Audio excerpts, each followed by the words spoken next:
many of you have actually practiced fasting in the last few weeks that we have been talking about fasting? Can I see a show of hands? Hey, that's really good. That's awesome. For those of you, and this is for people who haven't even fasted, how many of you have learned something new about fasting in the last few weeks? Yes? That's good. Okay, good. As long as there's some people that have learned something new. I know for myself, I've learned a ton of new things. I think I had a really warped sense or weird idea of what fasting was. So I'm hoping that today as I preach that you'll be able to learn a little bit more about what fasting is. Before I go into what my specific topic about fasting is, I wanted to just do a quick review. So when we first started talking about fasting, Ari preached on how fasting is actually an offering to God. It's a way where we can basically give all of our body and our spirit, our soul and our mind to God. It's like a sacrifice to God. Fasting is also a way to grow in holiness. So Jimmy talked about how we can actually, as we are fasting, we spend time with God and we recognize there's some sins in our life, there's some things that are holding us back from getting to know God more. And this is a way where we can actually align our bodies and our spirits with God and actually become and grow in holiness. And then last week, David talked about how fasting can actually amplify our prayers. So by not eating, it actually helps us sometimes to hear God's voice more clearly. But also in this mysterious way, God uses fasting to amplify our prayers, to make our prayers more, I guess, loud to God and to what God is doing. So, I'm going to be talking about fasting in a very different way. Also, please pray for me because, man, I cried so much as I was preparing this sermon because it is like very close to my heart.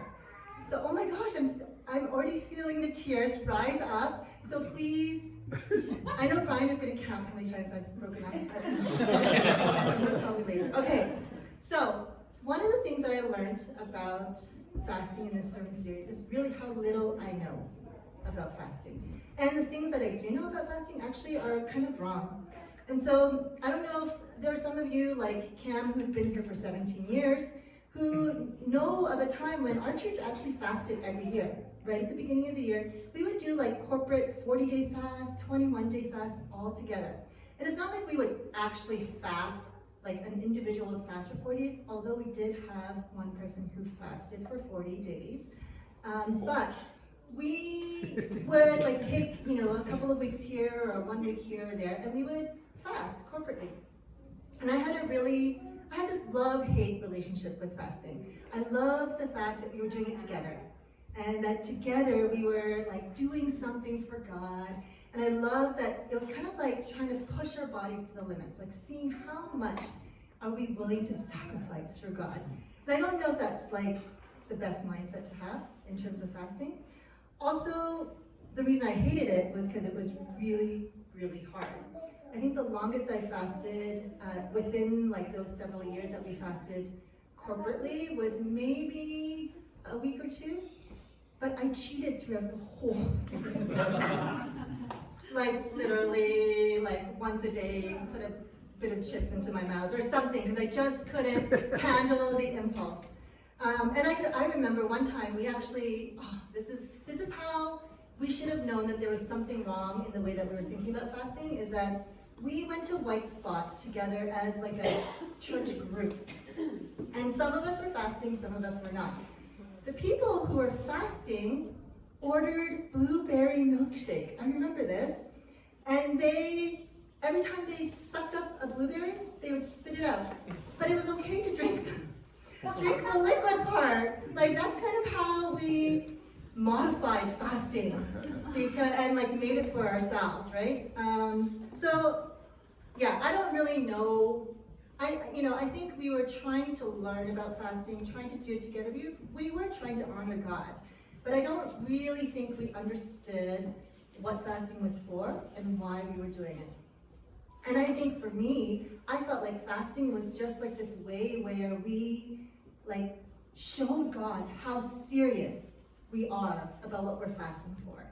Like, look, God, I'm willing to give up food so that you can answer my prayer. And I realized that it's actually kind of manipulative, right? Like, it's like, look at me, I'm suffering for this cause, I'm suffering for you, now answer my prayers. And it's actually like the worst form of manipulation, because it's like I'm playing the victim or the martyr so that I can get what I want. So, I'm not the only one that has used fasting in this way to try and earn God's favor or earn God's blessing. We see it in the Bible as well. And we see it specifically in Isaiah chapter 58, verse 2 to 3. And this is God's basically commentary on the Israelites who have been fasting. And he says, through Isaiah, he says, "Yet they, the Israelites, act so pious. They come to the temple every day and seem delighted to learn all about me.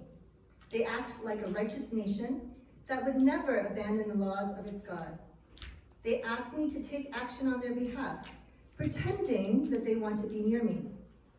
We have fasted before you," they say. "Why aren't you impressed? We have been very hard on ourselves, and you don't even notice it."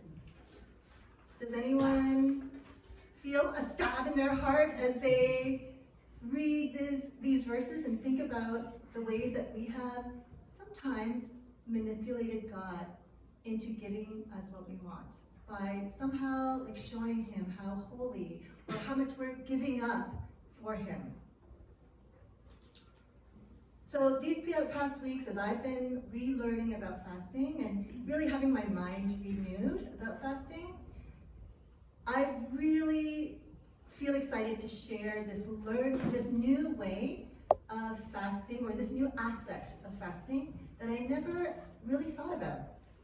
And I'm excited to share this with you because it's actually been an answer to a prayer of mine that I've had for a very long time. That's number one. So, one of the things that has always been on my heart, ever since I was like a little girl, I remember sitting in front of the TV as the World Vision telethon was going on. And they would do it for like a week or something near Christmas time. And I was just a little kid, but I always had like this heart for the poor and the powerless. Like I'm always the one who's cheering on the underdog, because that's just the way God has made me, I think. Anyways, I just remember watching, like staring at the TV and watching these images of these little Ethiopian kids who were really just skin and bones, except for their bellies that were full of air because they were starving and they had nothing to eat. And I remember as a kid just weeping for them because it was sad, it was tragic, and I didn't know what else to do but cry. I didn't know what else to do but weep. And and that's kind of been like my life, I feel like. Throughout my entire life, I get moved emotionally by the tragedies of this world. I get moved emotionally by people who are suffering, people who are poor and powerless. But it's like all I can do, or all I know what to do, is to give money. But it just doesn't seem like it's enough. It doesn't seem like it affects change. And even though giving money to organizations and and supporting nonprofit organizations that fight for injustice, that help the poor, are all really good things, for me, I just felt like there needs to be something more that I can do as a Christian to help the poor and the powerless. But I haven't known, and it's been the prayer of my heart to ask God, what do I do? Because really, if we look at what's happening in the world today, if we look at the brokenness of this world, it can be very overwhelming. And personally for me, it leaves me feeling really helpless. Like, what can one person do? And to be honest, like life gets busy. right? Like I'm trying to feed my 3 kids and trying to somehow help them survive. And I'm busy with life and with school and with church, that sometimes like these feelings and desires that I have from God, I know they're from God, to love the poor, to serve the powerless, to bring freedom to people who are in chains. Those feelings and desires kind of get drowned out by just everyday busyness of life. And they're kind of put on the shelf until I'm reminded again. You know, like I'm scrolling through Facebook and I look at a news thing on my feed and I'm like, oh no, like something tragic has happened. And I lift up a prayer for whatever's happened, but then I just keep scrolling through. And I don't allow what I've read or what I've seen to actually affect me or influence me. But the fact is that there are some really, really terrible things happening in the world. There are millions of people that are starving in the world today. There are thousands of people who are living in war-torn countries, who don't understand, who don't know what it's like to be safe in their own homes. There are people who are poor and homeless, who are living on our streets in Surrey. But because I feel like there's nothing I can do, I just lift up a prayer, I scroll to the next item on my Facebook page, and I choose to not let it affect me. Because really, what's the point? And this is where my study of fasting in the last couple of weeks has really given me hope and a renewed sense of direction, and really a feeling like God really has given me the next steps in terms of trying to work out my feelings into action. So I wanted to share this quote with you. I used this book a lot while I was preparing. The book is called Fasting, and it's on fasting. And the author is Scott McKnight, who is a New Testament scholar. And he defines fasting as this: fasting is the natural, inevitable response of a person to a grievous or sacred moment in life. So I'm going to just say that again. Fasting is a natural, inevitable response of a person to a grievous or sacred moment in life. Choosing not to eat or not to drink is how a person naturally will respond to a sacred, serious, or grievous moment. For example, when someone is experiencing the death of a loved one, it's a natural expression of grief not to want to eat. Actually, the body suppresses its appetite. And in fact, most people, when they're in the midst of grieving, like they choose not to eat, and they're forced to eat by their loved ones because they don't want to eat. It's actually a natural response of our bodies in grief. But it's also not just this response of not wanting to eat in times of grief, it's also in times of sacredness. So for example, when you see something incredibly beautiful, where it makes you feel like God is so close and God is right there with you. You don't see people stuffing their faces while they're in the presence of God in that moment. They want to be silent and still and just focus on whatever God is showing them. And food actually can kind of be a distraction. And in fact, people who are grieving often will numb themselves to their pain by overindulging in food. And they do this not as a natural response to grief, but actually to disconnect themselves from the pain that they're experiencing. So in the Bible, people fasted, again, as a response to some grievous event like death, or the realization of their sin or their nation's sin, or when their nation was actually being threatened.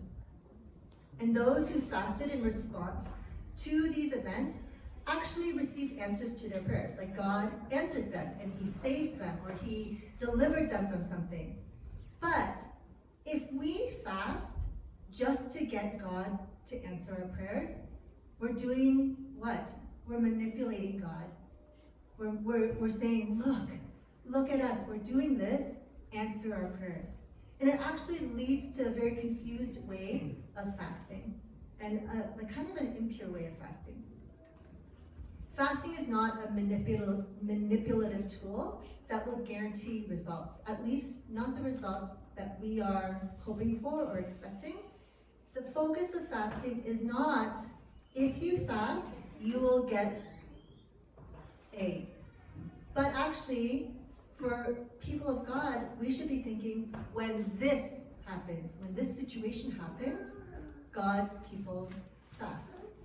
So it's not, again, not to get this result, it's actually, we are responding to a moment in time that is a natural thing for us to respond to in fasting. So, these are serious situations like illness, death, sin in our lives. Or there are times when God calls us to fast out of obedience. Or let's say we're at a crossroads and we need to make a decision about our life. Those are all serious things that God sometimes calls us to respond to with fasting. Another reason why we would fast, or a situation where it would be serious enough for us to fast, is if we are missing God in our life. Like if we are going through a dry spell and we cannot feel God. That is a serious moment in your life where you should fast as a response to that.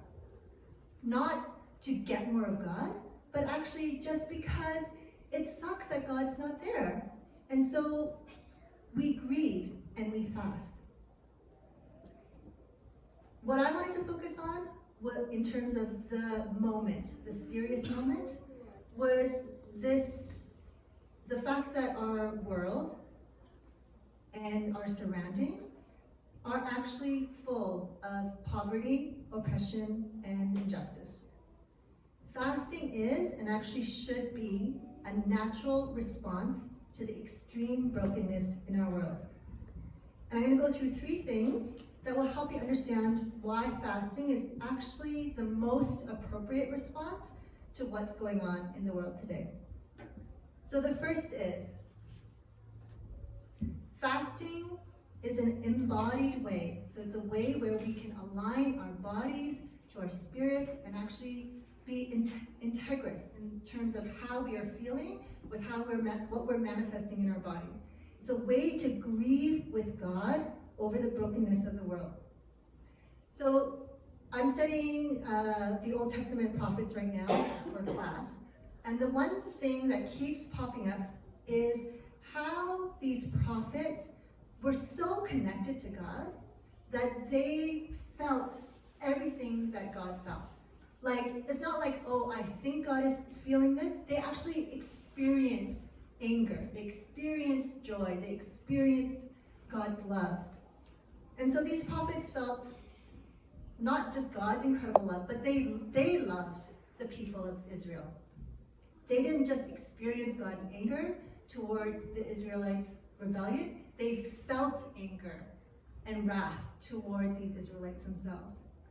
And when God grieved over the brokenness of the Israelites' community, specifically the injustices that were happening at the hands of these Israelites to those who were poor and oppressed, the prophets themselves experienced grief.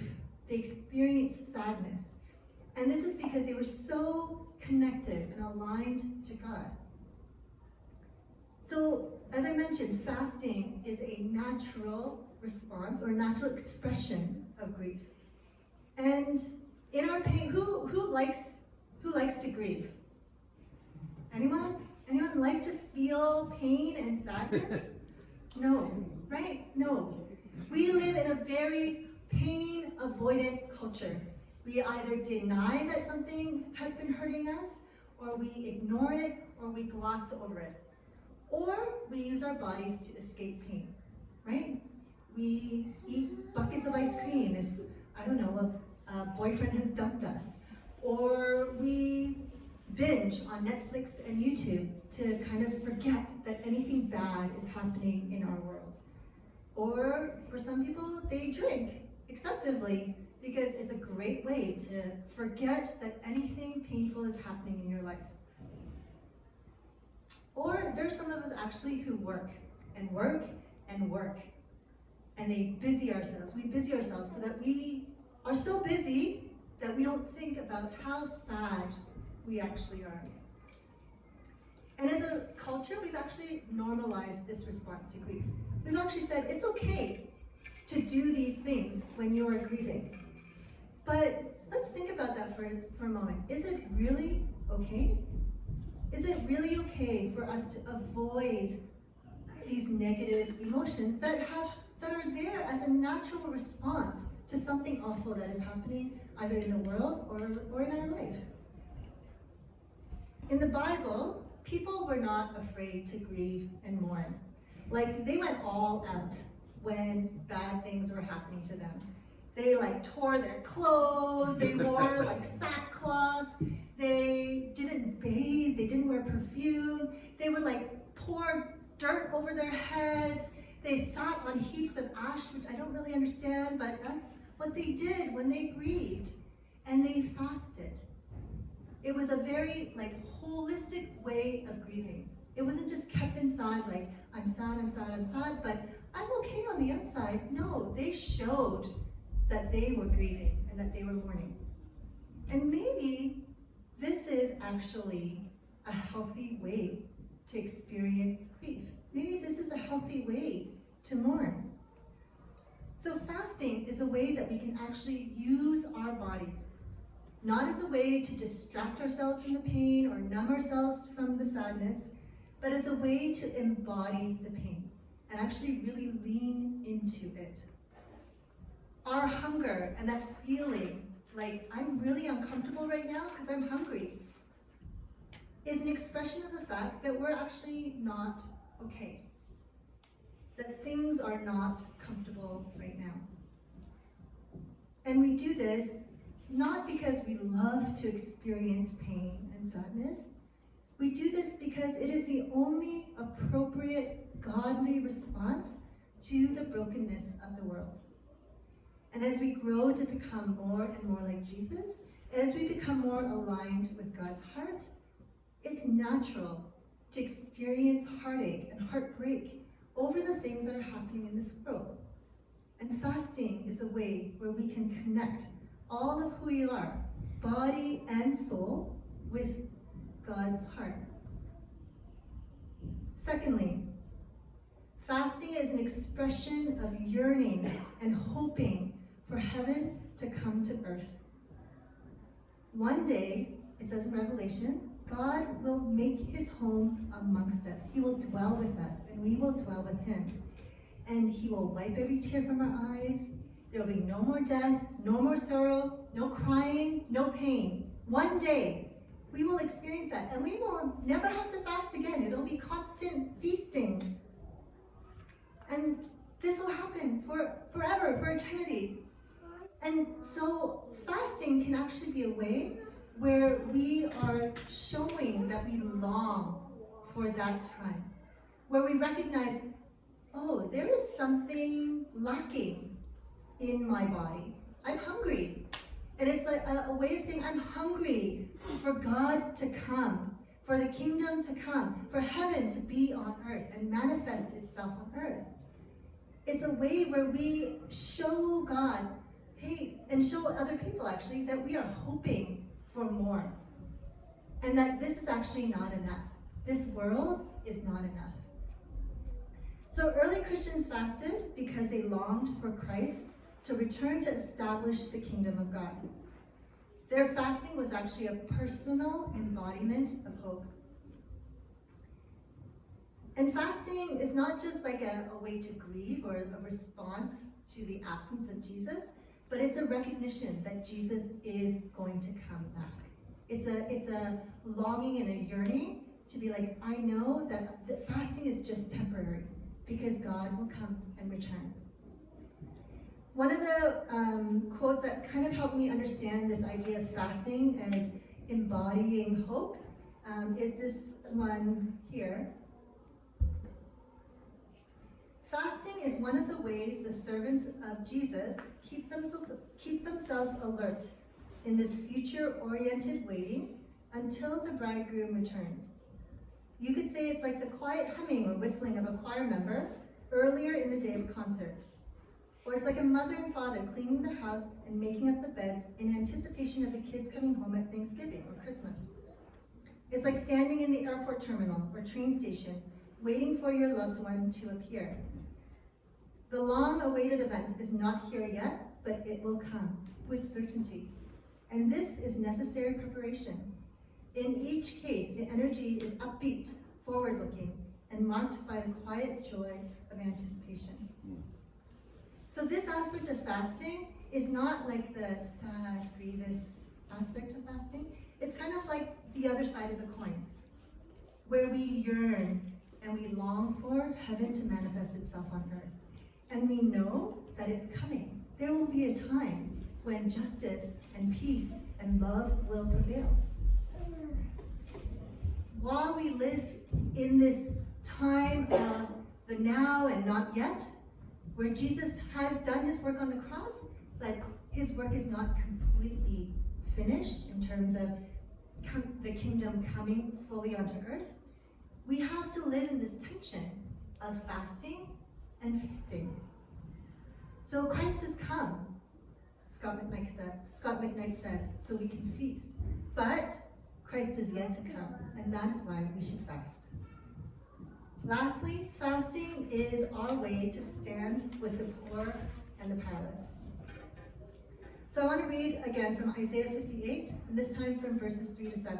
And this is God's response to the Israelites when they have complained about God not taking notice of their fasting. This is what he says to them. I will tell you why, I respond. It's because you are fasting to please yourselves. Even while you fast, you keep oppressing your workers. What good is fasting when you keep on fighting and quarreling? This kind of fasting will never get you anywhere with me. You humble yourselves by going through the motions of penance, bowing your heads like reeds bending in the wind. You dress in burlap and cover yourselves with ashes. Is this what you call fasting? Do you really think this will please the Lord? No, this is the kind of fasting I want. Free those who are wrongly imprisoned. Lighten the burden of those who work for you. Let the oppressed go free and remove the chains that bind people.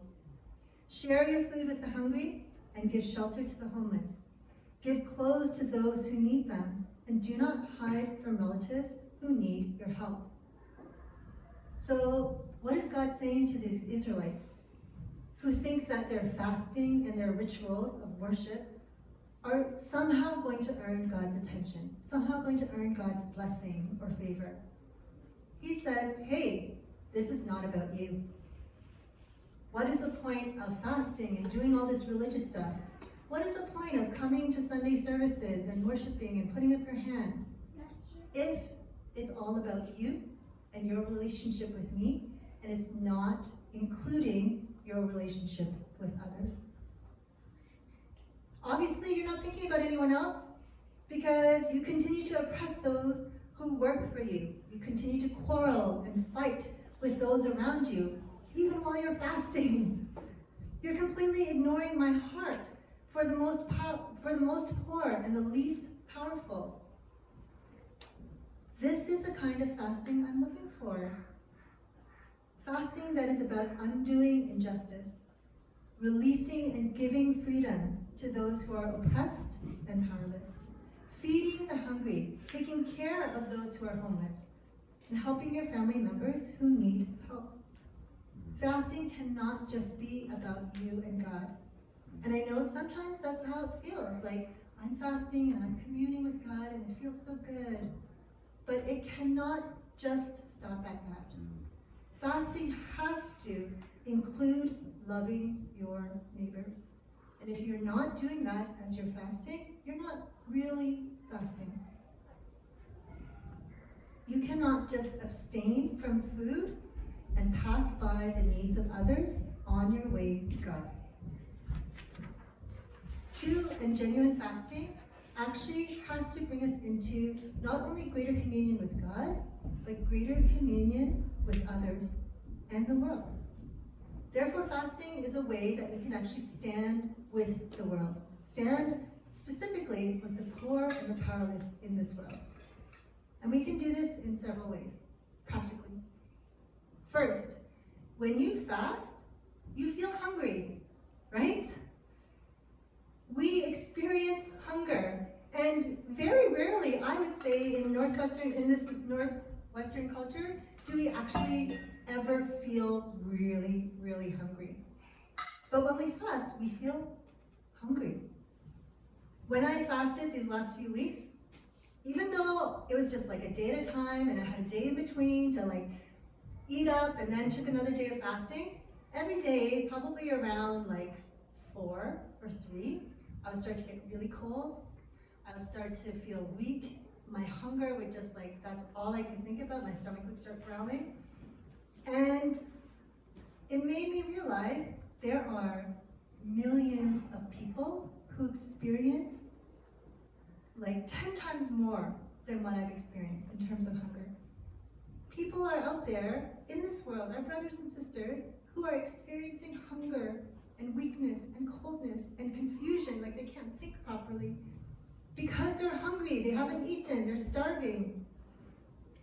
So fasting actually helps me understand what the poor and the powerless are actually experiencing, just a little bit. Fasting also then grows my heart. It grows my compassion for those who have nothing. And it makes me also question why I have so much. And in my own kind of clumsy way of intentionally choosing to eat less, I'm choosing to also connect with those who don't get to choose what they eat, who don't get to choose if they eat or not that day. Me choosing not to eat somehow is connecting me to those who do not have. It's a way for me to remain connected to this part of the world, this part of humanity that is so foreign to me. This part of humanity that suffers from hunger, from poverty, and from powerlessness. Third, practically speaking, fasting should always come with serving and being generous. So in the John Mark, the Practicing the Way series, as well as in the podcast, they give examples of people who fast once a week or twice a week, and they use the money that they saved on, not eating lunch, not eating breakfast, some of them not eating dinner, and they actually give that money to a food bank, or they give that money to someone who's in need, or they give that money to like an organization that helps people who are poor. Not only that, they also use their time. So all the time that you would spend, buying food, preparing food, and cooking it, and then eating it, that time they then give to serve the poor and the powerless. I wanted to share, this is the highest level in terms of an example of someone who takes fasting as a way to stand with the poor and the powerless. And this is not I'm not saying this so that you guys can be like, that's what I want to do. I'm saying this because I think that it gives us an idea of the power of fasting and standing with the poor. So there's a man named David Duncombe. I've never heard of this guy before. Does anyone know who David Duncombe is? Anyone? So he is this, he was actually a chaplain to med students. He was part of med school, but he was also studied to be a pastor, and then he decided, well, being a pastor sucks, so I'm going to be a chaplain instead. And so he's someone who is actually known throughout history, or recent history, amongst fasters. And this is why. Because he used fasting several times in his adult life, like fasting for long periods of time, as a way to protest injustice. And the thing that stood out the most, or the thing that he's most well known for, is that he fasted 3 40-day fasts. And it's not in a span of a few years, not the entire year, but he fasted 3 40-day fasts in Washington, D.C. because he was protesting the debt that some of these very impoverished nations held, and that the United States was kind of holding over these impoverished nations. And the reason he did that was because he had learned that there were 19,000 children dying of actual starvation in Africa. And he said, we can talk about hunger in the United States. There's definitely hunger, but my God, people are starving to death. And so he was so moved by the grief and the mourning of these children dying because they're starving, that he decided to fast. And what he did was he fasted for 40 days, and in that 40 days, during this fast, several times, he would visit congregational offices, and he would establish a relationship with some of the staff people there. So, and this was intentional, so that they would notice that he was like withering away, so that he was getting skinnier and skinnier and skinnier. And eventually he had to use a cane to make his rounds because he was so weak and he had lost so much weight. And he couldn't walk on his own. And when his face started to get really thin and people started to recognize, oh, this guy is losing an obscene amount of weight here, they would ask him, hey, are you okay? And it was only then that he would explain what he was doing and why he was losing this weight. And he explained to them, I'm actually fasting in support of a bill that is going to actually eliminate debt in these impoverished nations, the debt that America has lording over these impoverished nations. And he would get these staffers to also fast with him. Wow. And he would get these staffers to support this bill. And eventually, because of his fasting, because of his prayers, and all the people that started to jump on board because they believed in this, both houses of Congress, I'm assuming when it says both houses of Congress, it means the Democrats and the Republicans. Okay, I don't know American politics. So both houses of Congress voted to pass something called the Jubilee Act of Responsible Lending and Expanded Debt Cancellation. I know it's a lot, but basically it was a bill that would cancel much of the debt that poor nations owed to the United States and international financial organizations. And what the president did is he actually signed a $435 million package of debt forgiveness that helped these countries feed their poor. That is what fasting and standing with the poor and the powerless can do. Now, I'm not saying that we're all going to be like David Duncan, okay? I know that is an extreme, high level of fasting. But he was, I think, 71 when he fasted for that. We have what? Some of us have 50 years where we can practice fasting to get to this place, right? We can practice fasting, growing our heart of compassion and mercy, and actually learning how to serve the poor and protest against poverty. We could, some of us, actually get to that place. I really believe that fasting regularly is a gift that God has given us. It helps us to stop numbing and distracting ourselves from the reality of the pain and the brokenness of this world. It helps us to be present and to connect with this world and the actual happenings that are happening in this world. But it also reminds us that we need Jesus and the world needs Jesus. And so with fasting, for the poor and the powerless, we must pray and pray often. And honestly, for someone like me, who can just go through the day without ever thinking about the tragedies of this world, I actually need something like this, where every week I take time, I intentionally choose not to eat so that I can remember the poor, so that I can remember that our world is full of brokenness, and so that I can pray and stand with those who are poor. And I know that this is not like God didn't just go and show me, now what do I need to do? How can I save all these poor and powerless people? You know, I know that that's not what he showed me, or how he's answered my prayer. But for me, he's given me the next step.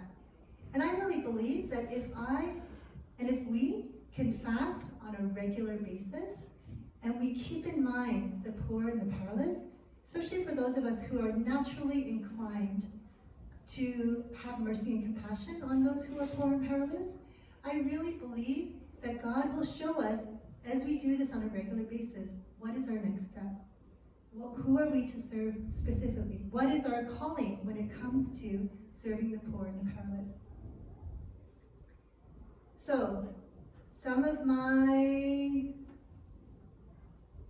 what did I call it? Actions? What's the next slide? Applications. Some of my applications for this week, for all of us. And I hope that you consider actually trying these out. Number one, consider incorporating fasting into your regular rhythm of life. Once or twice a week, where you are choosing to not be distracted by food, and you're choosing to be more mindful to God and more aware of his heart for those who are broken for this world. And honestly, I can say with all truth, fasting once a week is way easier than Sabbathing once a week. And I know we all practice Sabbath, and we all practice pleasure stacking, and resting and all that.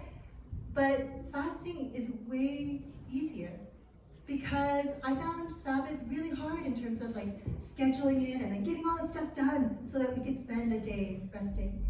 But fasting, you're just choosing to give up food for a day so that you can be reminded throughout the day, oh yeah, there are poor people, there are broken people. Maybe, specifically, as you fast, you can keep in mind a people group or an issue in this world that you can specifically pray for. Maybe it's, what's happening in Israel with the Palestinians. Maybe it's about Russia and the Ukraine. Maybe it's about the homeless situation in our downtown east side, or Surrey. Or maybe it's about fasting for someone who you are personally connected with, who is actually lacking and is in need. Lastly, while you are fasting, consider giving and serving.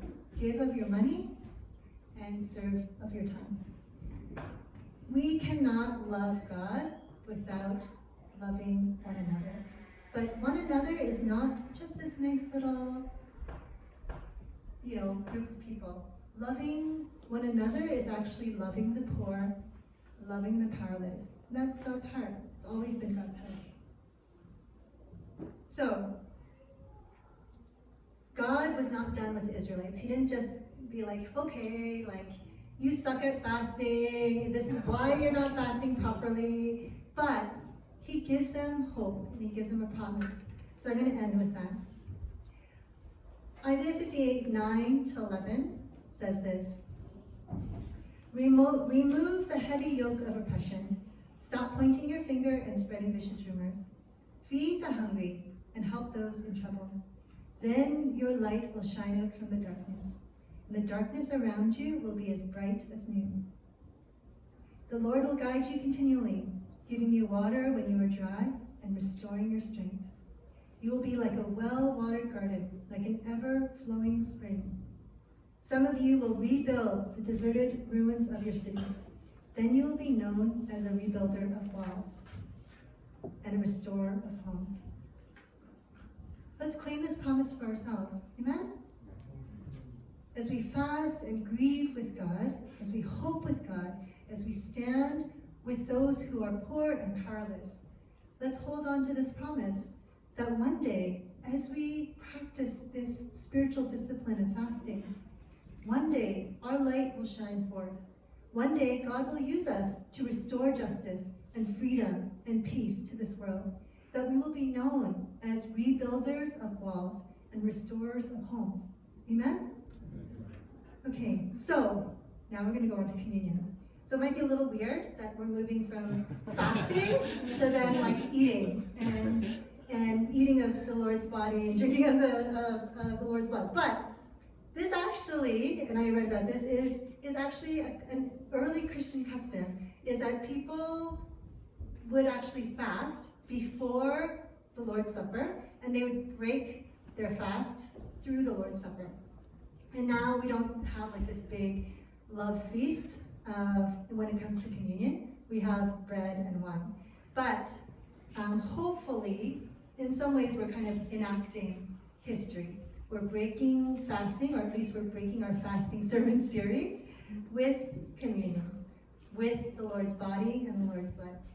So, hopefully we have fasted, some of us, as a way to prepare our bodies and give our bodies to God. So hopefully some of us have used this time where we've learned about fasting as a way to respond and repent of our sins. Hopefully some of us have fasted as a way to hear God more clearly and to amplify our prayers. And hopefully, as you fast this week, some of you, we will be fasting for those who are suffering amongst us. And so as we prepare to take communion, I just want you to think about, what does it feel like to be someone who is lacking? What does it feel like to be hungry? And then, as we partake of Jesus' body, and we drink of Jesus' blood, as we remember his extravagant gift of love and grace and forgiveness that he gave to us on the cross, as we actually eat and drink and break our fast, remember that this gift of communion and this gift of fasting is not just for us, but for all of humanity. So if I can have the elders, a couple elders come up, and I don't know if maybe we can have some music.